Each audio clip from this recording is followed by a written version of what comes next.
Good morning. It's time for a movie review. In fact, I'm going to do a long overdue ranking video. I haven't done one of these for some time with regard to movies. And checking on my channel, my last one was 1959, top 10. So, logically, next up is 1960. First of all, I'm going to go through some honourable mentions, a handful of these. First one's From the Terrace, an emotionally intriguing film describing the rise of a young businessman and the impact on his loveless marriage. Paul Newman and Joanna Woodward are the leads in this movie. And of course, they were actual husband and wife in real life. A featured cast supported by Leon Ames, Myrna Loy, directed by Mark Robson. The tale starts with Newman as Alfred, a World War II returnee. There's a bleak homecoming to his hated father, Mr. Ames, and shattered alcoholic mother, Miss Loy. The young man's courtship of a materialistic society dazzler, Miss Woodward, and their marriage is the crux of this movie. Shall Newman risk his career with a staid Wall Street firm by divorcing a restless, frankly promiscuous wife who likes the arrangement? Or should he start all over again with a decent out-of-town girl, beautifully played by Miss Ballin, who loves him? That's the first one then, From the Terrace. Second honourable mention is The Sundowners. It's directed by Fred Zinnemann, and it stars Deborah Carr as Ida Kamadi, and Paddy Kamadi is played by Robert Mitchum. Veneker is played by Peter Ustinov, and a small role for Glynis Johns, who plays Mrs. Fur. This movie was nominated for 5 Oscars. Best Picture, Best Actress, Best Supporting Actress, and Best Director. Oh, and the Best Adapted Screenplay. It's set in the Australian outback. The cinematography is magnificent, courtesy of Jack Hilliard, and the plot involves Mitchum. He's a drover. The Australians describe a drover as a sundowner. That's why we've got the title. He's like a bit of a gypsy, really, moves from place to place to acquire work and takes his family in his horse and wagon with him. He loves the outdoor life, but he doesn't want to settle down, and this becomes an issue with his wife and teenage son. He also loves the drink, and this is usually excessive after completing a job. It's a drama comedy, and Mitchum is exceptional. So that's my second honourable mention. Next up is Two Women. This is an Italian movie with English subtitles. The Italian title is called La Sierra. It's directed by Vittoria De Sica, and it stars in this movie. Sophia Loren is in the lead role as Cesera. Jean-Paul Belmondi plays Michel de Libero. Eleanor Brown is Rosetta, the daughter of Cesera, and Carlo Nietzsche is Filippo, who's Michel's father, and Raph Fallon is Giovanni. So, what have we got? Well, it's set towards the end of World War II. Italy and the Nazis are losing the war. The repeated bombing of Rome by the Allies necessitates Cesera to flee the city with her daughter to a village where members of her family live. We get a taste of the fascist style of problem solving, the regime. The cinematography of the war is very realistic and shows the torn city and countryside. Very vivid it is as well. And survival's the name of the game. Cesera is central to the story and her relationship with the two men, Giovanni, a lover in Rome, and Michel, who she meets in the village. The film has a harrowing final scene as Cesera and her daughter try to seek refuge as the bombing increases by the Allies. Loren's performance is absolutely outstanding. I think she was involved in the Oscar ceremony, but I'll need to check that. Anyway, get to watch it. It's a gem. Two women. Lots of great movies in 1960. The next, Tunes of Glory, it's directed by Ronald Neame, a screenplay by James Kennaway, and it's based on a novel by Kennaway. It stars Alec Guinness as Major Jock Sinclair and John Mills as Lieutenant Colonel Basil Barrow. Supporting cast includes Dennis Price, Kay Walsh, John Fraser, and a very, very young and beautiful Susanna York, who plays Morag Sinclair, the daughter of Jock.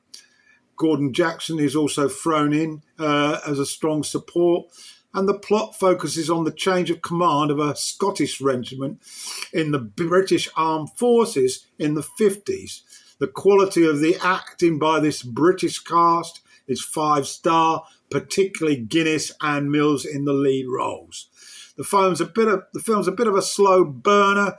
Sinclair's command of the battalion we see first. It's very, very Scottish. He even includes dancing bagpipes to try and get the troops up in the morning.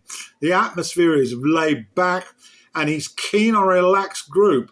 However, when command changes to Mills, the authoritarian style emerges. This difference is the centre of the plot, and later an incident happens in a bar involving Sinclair's daughter, which leads to an assault by Sinclair, and what follows is a court-martial. This has a huge impact on both men, referring to Sinclair and Mills's Barrow, but also affects the regiment.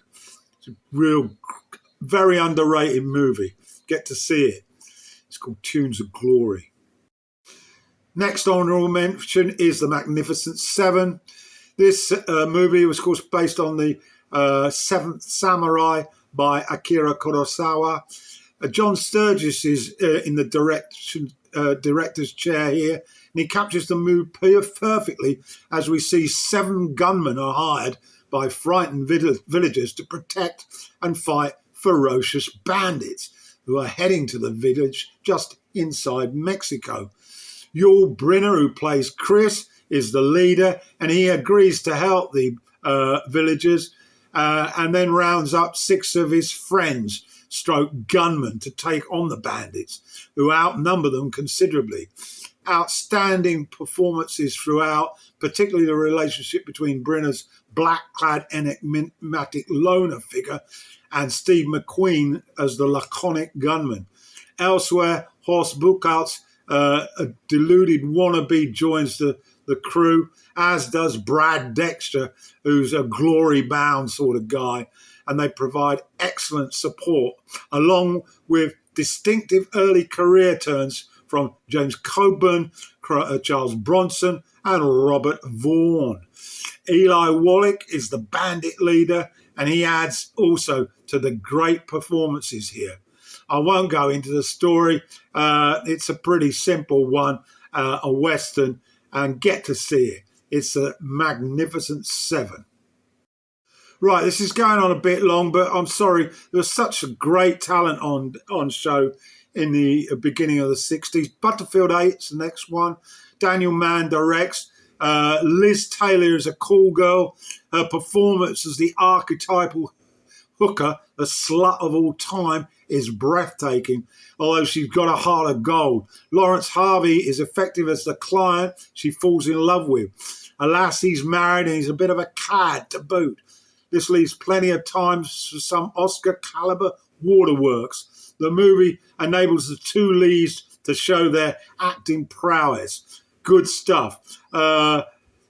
Next up, La Dolce Vita. This is Federico Fellini's movie about the decadent glamour and emptiness in middle-class life in Rome, in post-World War II Rome, at the time of the economic boom.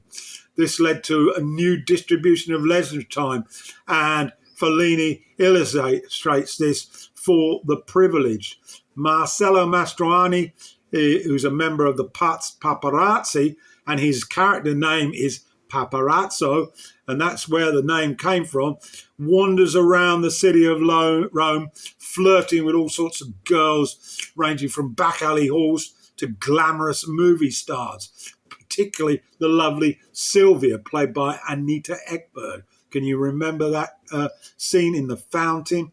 Absolutely brilliant. And he's the current lady friend, although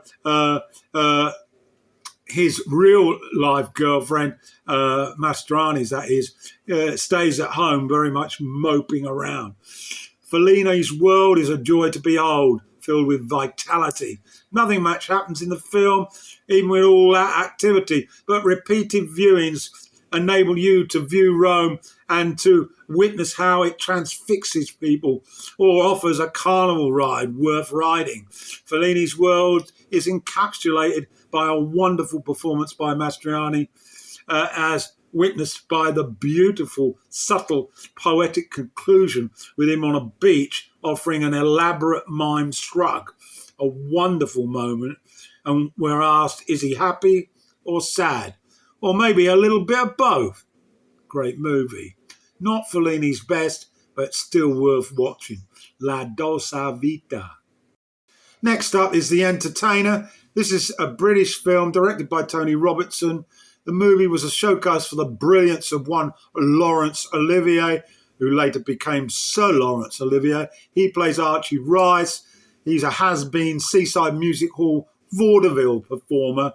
He's a seedy, lecherous, egotistical, self-delusionary type of figure.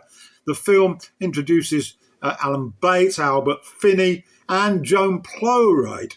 And Plowright, at the time, later became the real-life wife of Olivia, even though it was a huge age difference. And she stayed together with Olivia until his death in 1989.